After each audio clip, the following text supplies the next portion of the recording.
નમસ્કાર મિત્રો દેશ અને દુનિયાના સુપરફાસ્ટ સમાચારમાં તમારું સ્વાગત છે। રોડની ગુણવત્તાને લઈને લોકોમાં રોષ। માંડલ તાલુકાના વનપરડી ગામથી સુરેન્દ્રનગર જિલ્લાના આલમપુરને જોડતા 1.5 થી 2 કિલોમીટરના નવા રોડની ગુણવત્તા પર ગ્રામજનોએ ભ્રષ્ટાચારનો આક્ષેપ કર્યો છે। 20 વર્ષ પછી બનેલા આ રોડમાં ડામર ઓછું અને હલકા મટીરીયલ વપરાયા છે, જેના કારણે તે ટકશે નહીં। 6 ઓક્ટોબરે યુવાનો અને ગ્રામજનોએ રોડ પર બેસીને તેની તપાસ કરીને વિડીયો વાયરલ કર્યો છે, રામધૂન બોલાવી અને અનોખો વિરોધ વ્યક્ત કર્યો છે। મિત્રો, અન્ય મહત્વના સમાચારની વાત કરીએ તો ઉત્તરાખંડમાં મદ્રેસા બોર્ડ નાબૂદ। ઉત્તરાખંડના રાજ્યપાલે મદ્રેસા બોર્ડ નાબૂદ કરીને લઘુમતી શિક્ષણ બિલને મંજૂરી આપી છે। બધી મદ્રેસાઓ ઉત્તરાખંડ સ્કૂલ એજ્યુકેશન બોર્ડ સાથે જોડાયેલી હશે અને લઘુમતી શિક્ષણ સંસ્થા મંડળ તરફથી માન્યતા પ્રાપ્ત કરશે। જુલાઈ 2026થી બધી લઘુમતી શાળાઓ NEP અને NCF નિયમોનું પાલન કરશે। ઉત્તરાખંડ દેશનું પ્રથમ રાજ્ય છે જેણે મદ્રેસા બોર્ડ નાબૂદ કર્યું છે અને લઘુમતી સંસ્થાઓને મુખ્ય પ્રવાહની શિક્ષણ પ્રણાલીમાં એકીકૃત કર્યું છે। મિત્રો, અન્ય મહત્વના સમાચારની વાત કરીએ તો શિલ્પા શેટ્ટીની 4.5 કલાક પૂછપરછ કરવામાં આવી। મુંબઈ પોલીસની આર્થિક ગુના શાખાએ 60 કરોડના કથિત છેતરપિંડી કેસમાં અભિનેત્રી શિલ્પા શેટ્ટીની લગભગ 3.5 કલાક પૂછપરછ કરી। અત્યાર સુધીમાં આ હાઈ પ્રોફાઇલ કેસમાં શિલ્પાના પતિ રાજ કુન્દ્રા સહિત 5 લોકોના નિવેદન નોંધવામાં આવ્યા છે। તપાસ હવે તે કંપની પર કેન્દ્રિત છે જેના દ્વારા આ વ્યવહારો થયા હતા, જેમાં શિલ્પા અને રાજ કુન્દ્રા બંને ડિરેક્ટર હતા। મિત્રો, અન્ય મહત્વના સમાચારની વાત કરીએ તો સાસણ સફારી પાર્કમાં ગઈકાલથી સિંહનું દર્શન શરૂ થઈ ગયું છે। સિંહ પ્રેમીઓ માટે ખુશખબર છે। સાસણ ગીર અભયારણ્ય ગઈકાલે 7 ઓક્ટોબર 2025ના રોજ સવારે 9 વાગ્યે અને 19 મિનિટથી દર્શન માટે ખુલ્લું મુકાયું છે, જે ચોમાસા પછી એક સપ્તાહ વહેલું છે। 16 જૂનથી બંધ રહેલું અભયારણ્ય હવે પર્યટકો માટે ફરીથી ખોલવામાં આવ્યું છે। ચોમાસા દરમિયાન બંધ રહેવાની પરંપરા અનુસાર આ વખતે નવેમ્બરની શરૂઆતને બદલે વહેલી તે ખુલ્યું છે। મિત્રો, અન્ય મહત્વના સમાચારની વાત કરીએ તો CM ભૂપેન્દ્રભાઈ પટેલની અધ્યક્ષતામાં કેબિનેટ બેઠકનું આયોજન। મુખ્યમંત્રી ભૂપેન્દ્રભાઈ પટેલની અધ્યક્ષતામાં ગઈકાલે 7 ઓક્ટોબર 2025ના રોજ રાજ્ય કેબિનેટની મહત્વપૂર્ણ બેઠક યોજાઈ હતી। બેઠકમાં રાજ્યના વિકાસ કાર્યોની પ્રગતિની સમીક્ષા, કાર્યક્રમોની સમયસર અસરકારકતા અને એકતા દિવસની ઉજવણીની તૈયારી ઉપર ચર્ચા કરવામાં આવી। ગુજરાતનું રાષ્ટ્રીય યોગદાન રજૂ કરવાનો ભાર રહ્યો હતો। મિત્રો, અન્ય મહત્વના સમાચારની વાત કરીએ તો મધ્ય ગુજરાતના આણંદમાં ભારે વરસાદ, જળબંબાકારની પરિસ્થિતિ જોવા મળી।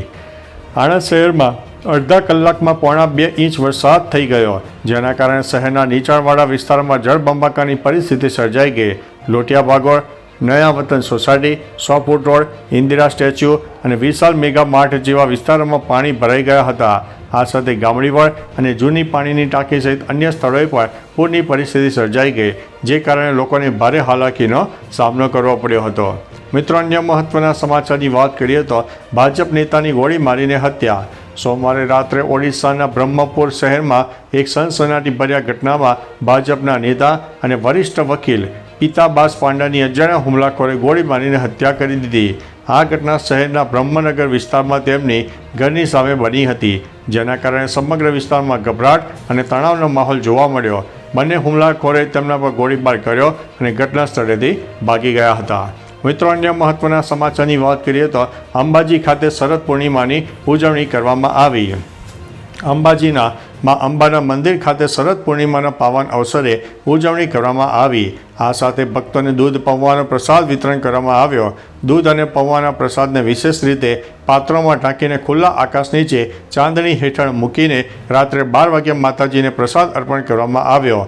લાખો ભક્તો આ પ્રસાદ અને માતાના દર્શનનો લાભ લેવા માટે રાત્રિ દરમિયાન દર્શન કરવા માટે મંદિરે ઉમટી પડ્યા હતા। મિત્રો, અન્ય મહત્વના સમાચારની વાત કરીએ તો કેલિફોર્નિયામાં હેલિકોપ્ટર ક્રેશ। અમેરિકાના કેલિફોર્નિયામાં એક હેલિકોપ્ટર ક્રેશ થયું છે। આ અકસ્માતમાં ઘણા લોકો ઘાયલ થયા હોવાના સમાચાર છે। અહેવાલો અનુસાર હેલિકોપ્ટર હાઈવે પર 50 નંબરના હાઈવે ઉપર ક્રેશ થયું હતું, જેના કારણે ટ્રાફિક ખોરવાઈ ગયો।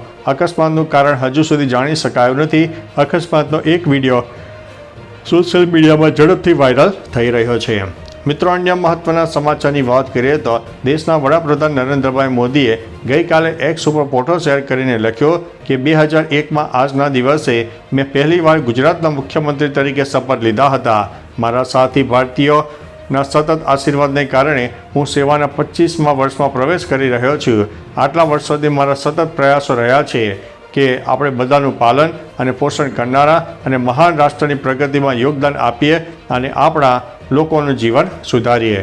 મિત્રો, અન્ય મહત્વના સમાચારની વાત કરીએ તો અમદાવાદમાં 12 અને 13 ઓક્ટોબરે શહેરી વિકાસ સપ્તાહની ઉજવણી કરવામાં આવશે.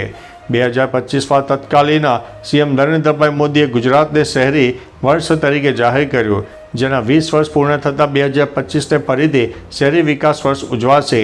અમદાવાદમાં 7થી 15 ઓક્ટોબર 2025ના વિકાસ સપ્તાહમાં અમદાવાદ મ્યુનિસિપલ કોર્પોરેશન 12 અને 13 ઓક્ટોબરે 27 કરોડના ખાતમુહૂર્ત અને લોકાર્પણ કરશે. આયુષ્યમાન હેલ્થ કાર્ડ, આભા card, Vayvandana card, TB kit અને પીએમ સ્વનિધિ યોજનાના ચેક પણ અર્પણ કરશે.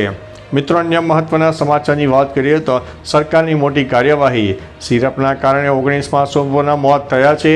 જે સિરપ ગુજરાતની ફાર્મા કંપની સપ્લાય કરતી હતી, જેમાં રેસ્પી ફ્રેશ ટીઆરમાં 1.34% અને રિલીફ સિરપમાં ડાઇથિલિન ગ્લાયકોલનું પ્રમાણ 0.616% મળી આવ્યું છે, જે ઝેરી પદાર્થની માત્રા વધુ છે. સેપ ફાર્મા અને રેડ શેમ ફાર્માની સિરપમાં આ પદાર્થ મળી આવ્યું છે.